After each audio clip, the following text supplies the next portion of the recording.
It's time now for the political analysis of Fromm and Fuller. Al Fromm, former political advisor to President Bill Clinton, and Craig Fuller, former political advisor to both Presidents Ronald Reagan and George H.W. Bush. Good morning, all. Craig, once again, this country has been thrown into an incredible moment of violence and terror with the assassination of Charlie Kirk. You know, I don't necessarily how to begin a political conversation when we are dealing with such a horrific situation, but there will be consequences politically for this shocking news. And I guess I'd like to get your perspective first. Well, it certainly was, a shock when we saw the news. I've not known Charlie Kirk personally, but I have marveled at the millions of lives he touches with the various broadcast sites that he has, and he certainly has had an impact on the body politic. So I guess first, my heart goes out to his family and to those close to him, and there's obviously going to be a long period of recovery. Um, I guess I come away from this feeling like there's such a coarseness in the political dialogue today, and and I'm not blaming any one person. I mean, it seems like it's very hard for people to engage without some people without becoming very emotional. Some people, drive the rhetoric to a place where it does cause people to be upset. Um, I think one of the things I've always enjoyed when people walk up and say something about our Fromm and Fuller program is that they like going someplace where people can have different perspectives and agree or disagree, but do it with mutual respect. I like that. That's sort of what I've been about for all my life. But I think we have to worry that this situation is getting worse. And I think of Charlie Kirk as somebody who, whether you support what he said, don't support what he said, whether it annoys you, he was somebody who was willing to go into that proverbial arena and have his voice be heard and lead in the way that he felt it was appropriate.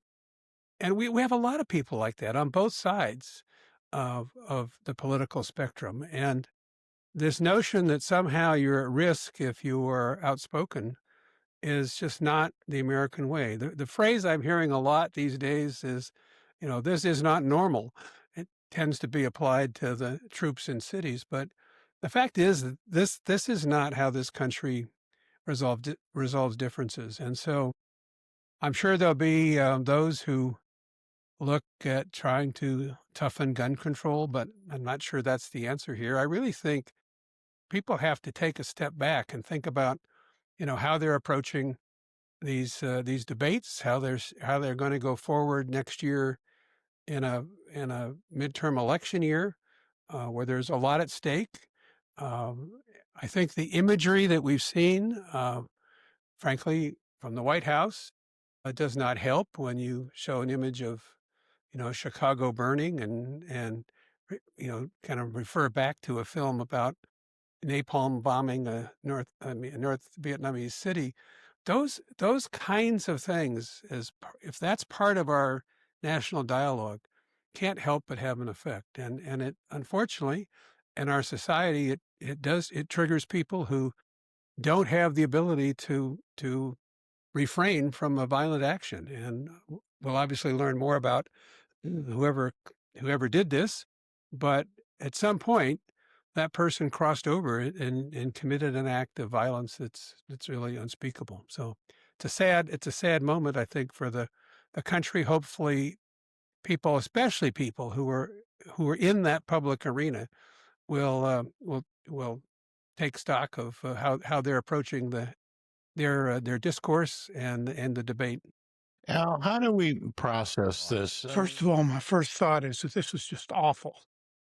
It's it obviously, as Craig said, it's a personal tragedy for uh, the family, two young babies, really. Charlie Kirk, young wife, and everybody who loved him and followed him. It's a personal tragedy, but it's also it's an American tragedy.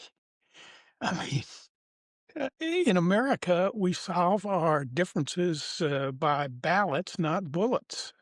That's the core of our democracy. We debate uh, our differences. And, I didn't agree with probably anything, if anything. I mean, maybe a few things, but not much that Charlie Kirk said. But one of the things that he did is he invited debate. That's what he was doing yesterday. And we cannot, in this country, survive as a viable democracy if whenever you speak out, you're threatened with violence. It is just not the way it ought to be. Uh, I'm sure there'll be calls for gun control, but they're not going to happen. I mean, Kirk, for one thing, was violently against gun control after a school shooting in Nashville, where 3 kids and 3 adults were killed. A couple of years ago, he said some gun deaths every year were basically acceptable to have the Second Amendment, because he said that's sort of a prudent and rational decision. I disagree with that, obviously, but the only way we could ever have any gun control after this incident is if President Trump got out and got in front of the issue, and I don't really expect him to do it. The other thing I just want to say, because I think this is really important, Craig alluded to it, this is a time for national leadership. We need our national leaders to temper down the violent rhetoric and to try to pull this country together. And I must say, I was struck last night by President Trump's statement.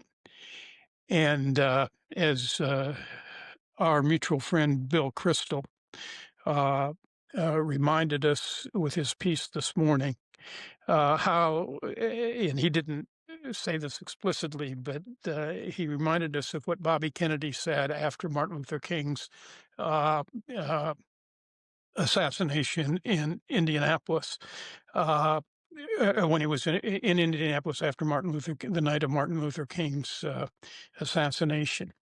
And the contrast was really incredible. I mean,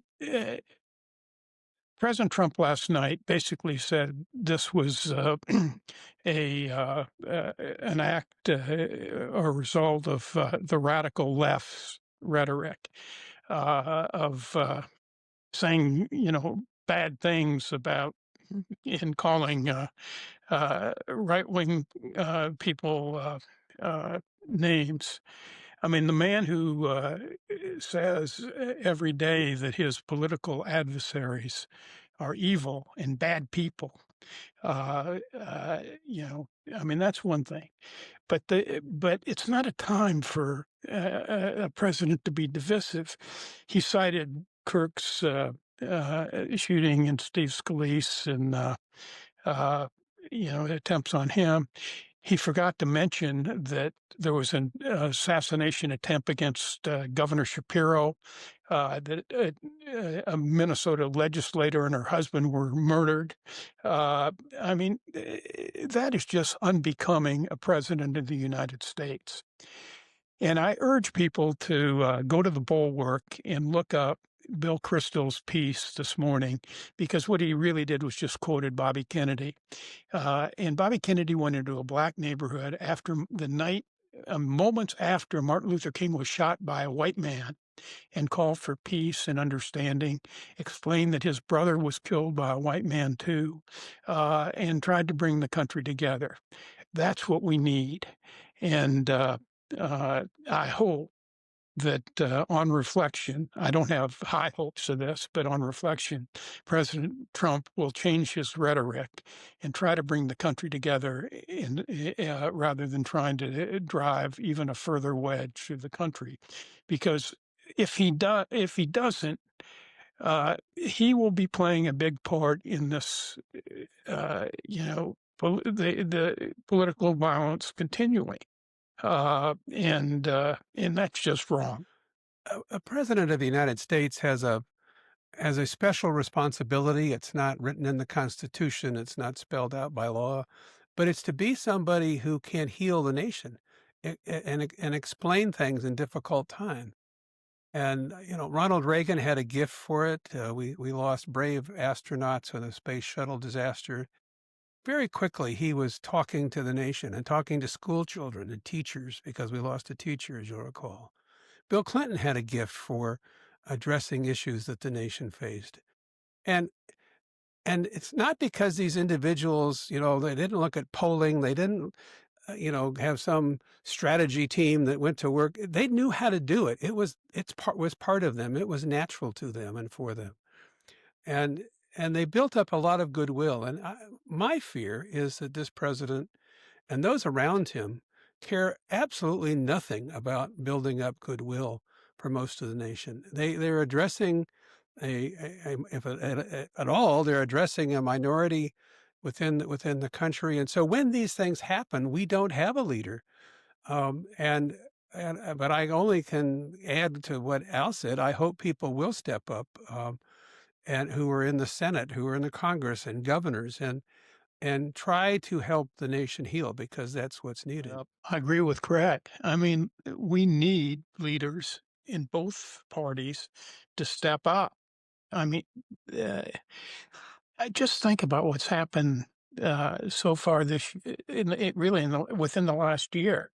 You've had 2 attempts on Donald Trump's life. You've had the governor of Pennsylvania having his executive mansion set on fire by an arsonist trying to kill him. You've had state legislator in Minnesota shot to death, and now we've had Charlie Kirk shot to death. It's got to stop. And if we don't get a message from the top in this country that calls for an end to violence, that tempers the rhetoric, that tamps it down, it's not going to stop. When you have a president who pardons the rioters on January 6th of 2020, who were beating up police officers, who were committing violence for everybody to see, and he wants to honor them. Now, not only does he pardon them, he wants to honor them.